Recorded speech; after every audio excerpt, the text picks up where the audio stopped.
Hello, good evening. I'm Chief Meteorologist Melissa Frey here at Alaska's News Source, and we have a pretty impressive storm moving across the Bering Sea tonight.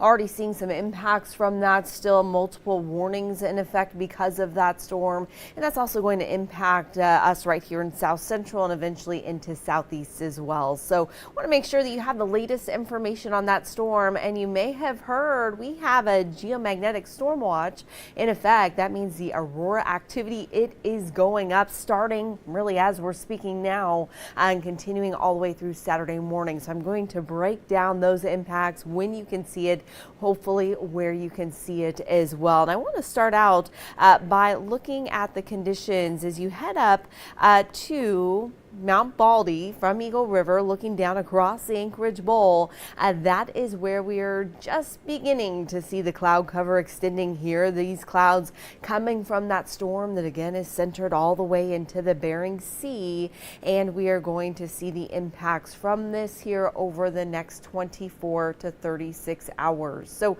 I do want to first of all find out where you're watching from tonight. Hop in the comments if you're on Facebook. Let me know, where are you watching from this evening? What are the weather conditions like where you are? And definitely, if you're already seeing impacts from this storm, let us know what those conditions are like where you are. Again, as we are already starting to see some damage along the western side of the state.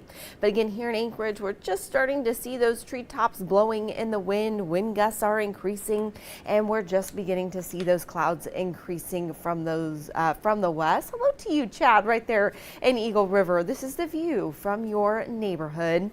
Notice that there are still a few subtle breaks in the clouds, but not many. As soon as that sun sets and it gets dark enough, the Aurora activity will be high. But unfortunately, that cloud cover, it is getting thicker and more widespread by the moment. So that is going to impact our chances of seeing the Aurora tonight. But I'll get into that here a little bit later. First of all, let's talk about this storm that has been brewing along the western side of the state. Some really impressive wind gusts already. We have seen wind gusts up over 88 miles per hour along the Queethluck River. That's at about 1,400 feet. And you can see winds even in Chivak up to about 62 feet. Down south of Hooper Bay up to about 77 miles per hour. So again, seeing those winds still increasing as this area of low pressure moves in here from the west. We are going to see those winds staying strong through the Aleutians, through the Pribilofs, and they're along the western side of the state here for the remainder of the evening, even heading into tomorrow. Again, high wind warnings and high surf advisories in effect. It's the winds just to the southwest of that area of low pressure where we're seeing the strongest wind gusts. So peak gust at St. Paul is up to 66 miles per hour. We don't have any other weather observing stations west of St. Paul, but if we did, I would easily suspect that we would have wind gusts up over 70 miles per hour there, likely even hurricane force winds. So again, those are increasing as this storm moves east along the western side of the state, and we're going to see high winds also moving into South Central overnight tonight and tomorrow. Already hearing of some storm damage in Hooper Bay this afternoon. Mary Archerian sending in this photo. She says they had some damage to a steam tower that they had. Looks like that got blown over.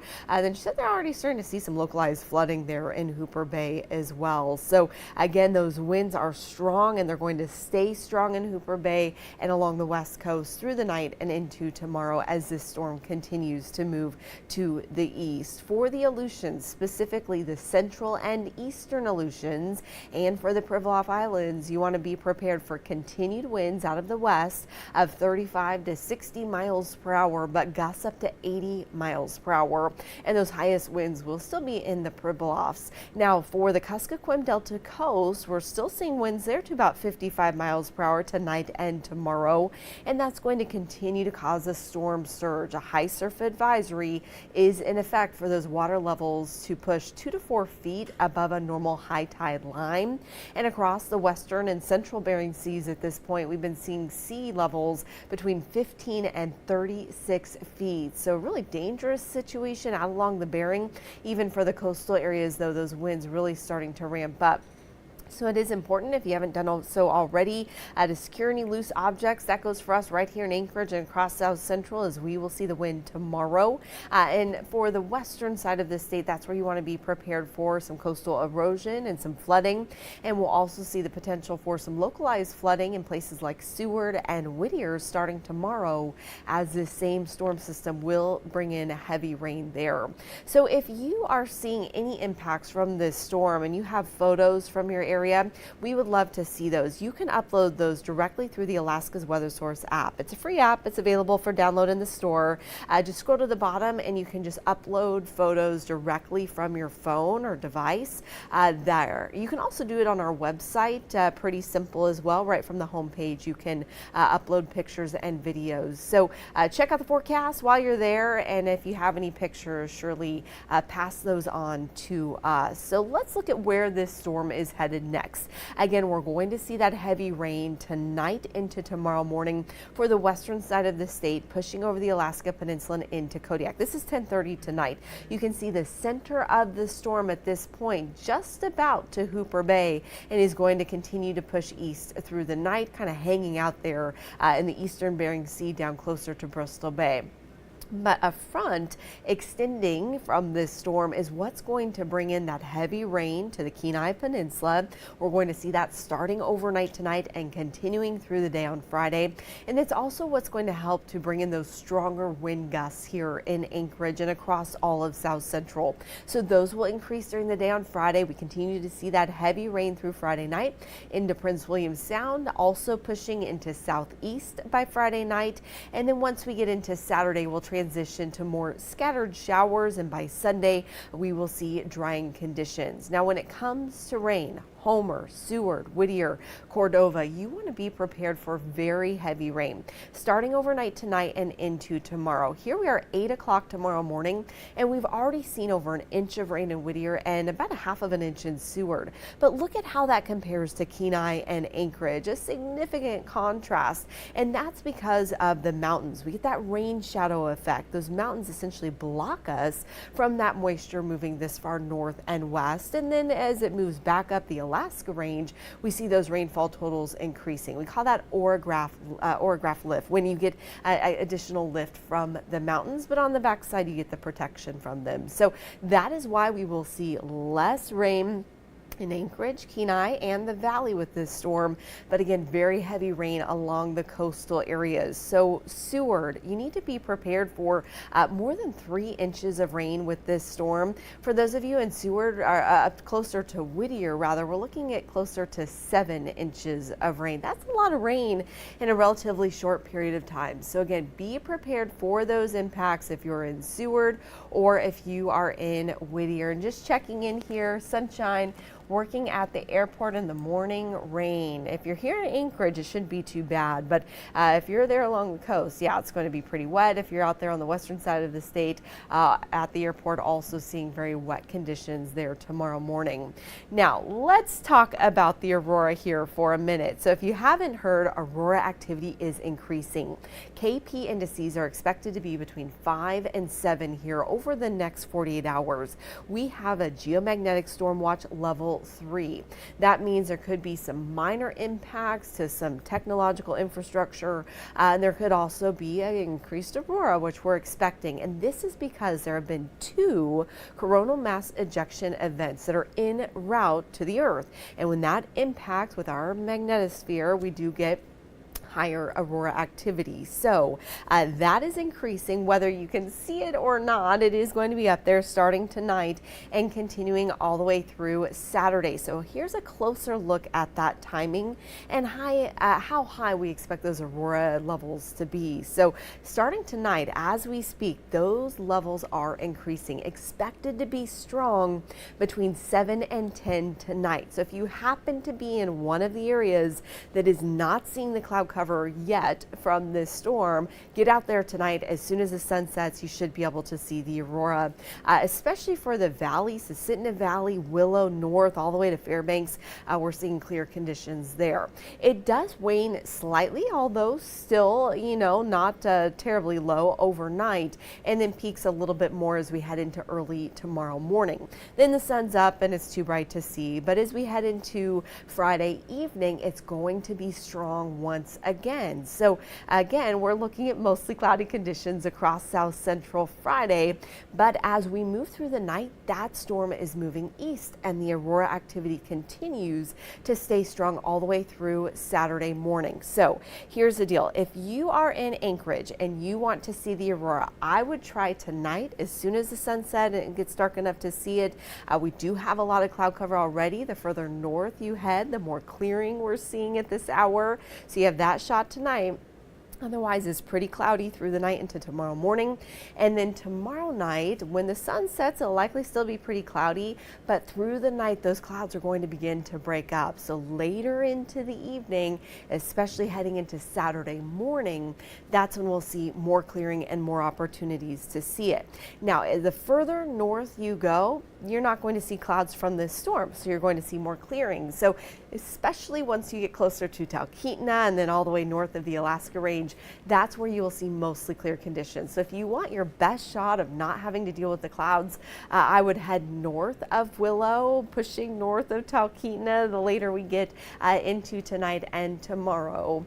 But otherwise, if you're in the western side of the state, southwest, south central, and eventually southeast, we're going to see, again, that cloud cover moving in. Now, southeast, the clouds aren't there yet. So again, tonight will really be your best shot of seeing it before this storm pushes again to the east overnight tonight. So high aurora activity. Of course, it is kind of ironic that we have this storm coming in. But again, if you get pictures of the northern lights, there's a lot of us that are going to be under cloud cover. So please share your photos with us so we can join in on the fun. Again, you can do that with the app, and you can also do it on our website. And also, if you haven't checked out our weather photo gallery, there are thousands of photos of beautiful Alaska weather shots. You can look at those right there on our app or our website, so you can see just some beautiful parts of the state. It's fun once in a while, especially when it gets a little darker and cloudy, to be able to look around and see some beautiful scenes here in Alaska.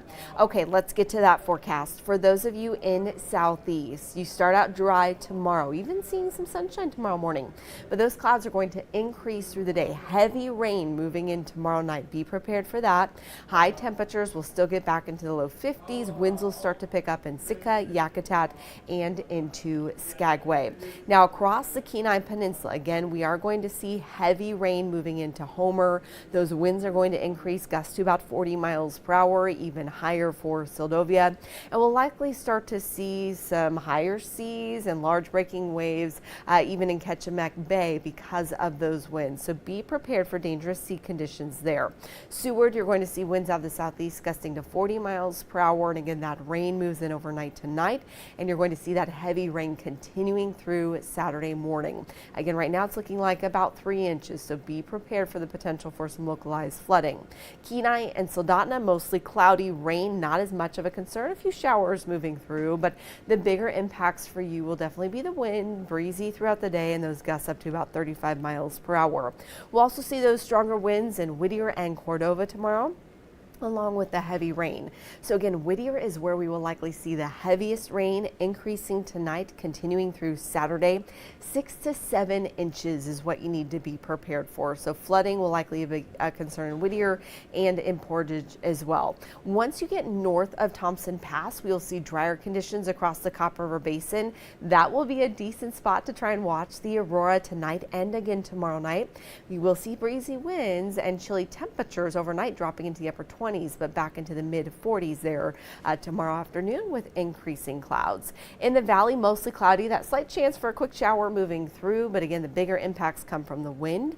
Wind gusts likely between 25 and 40 miles per hour. High temperatures still mild in the low to mid 50s. And for Anchorage, again, we are going to see those winds increasing tomorrow morning. Be prepared for winds out of the northeast in town. Those gusts will be between about 20 and 40 miles per hour. But for the Anchorage hillside and and for turning an arm, you need to be prepared for wind gusts closer to 60 miles per hour. So again, the wind will be the bigger impact in Anchorage tomorrow, mostly cloudy with those chances for showers. But as you head down Seward Highway into Girdwood, that's where you're going to run into heavier rain and also continue to see those strong wind gusts up to about 50 miles per hour there.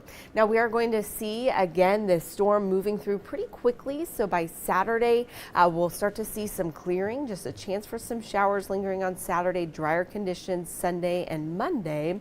High temperatures still in the low 50s during the day, mid to upper 30s overnight. And then as we head through the middle part of next week, we will see more sunshine in the mix, but notice those temperatures dipping down into the mid to upper 40s during the day, and then even sliding back into those mid 30s overnight. So sunshine and dry weather this time of year also comes typically with cooler conditions as well. If you're just joining us again, we're talking about this storm system that's making its way here across the state. If you are watching from the western side of this state, chime in. Let me know what the conditions are like there. Let me know if you have any questions about the forecast and those warnings in effect. And if you're anywhere and have questions about the weather forecast, I'm here for you. I'm happy to answer those questions. Again, we are live on Facebook this evening. And if you think of questions later, you can pop them there in the chat, and hopefully I'll get to them tonight or tomorrow. But again, if you're just joining us, we're watching this storm system that is making its way in through the Bering Sea. It's really the first big storm that we have seen here in October, bringing some of the highest winds we have seen so far this season to the western side of the state. These are hurricane force wind gusts, so damaging wind gusts. We will likely see power outages along the western side of the state tonight. Again, those wind gusts already between 70 and 88 miles per hour from southwest Alaska out to the Privilege and all the way down into the central Aleutians. So likely feeling it there tonight. Thinking of all of you along the western side of the state already seeing that. Again, Mary sharing from Hooper Bay that they're already seeing some localized flooding and some damage there as well from that high wind. So again, we do still have these weather alerts in effect through tomorrow for those high winds, for the coastal flooding, for those dangerous seas across the Bering Sea. So stay tuned to the Alaska's Weather Source app. That is a free download. Stay tuned to our website and our news channel, and we will continue to keep you updated with any changes to this forecast. And I hope that you do share your pictures and videos with us there on the app as well, so we can know what conditions are like where you are. Thank you for joining us here this evening. Stay safe out there, and hopefully you get the chance to see the aurora. Hope you have a great rest of your evening.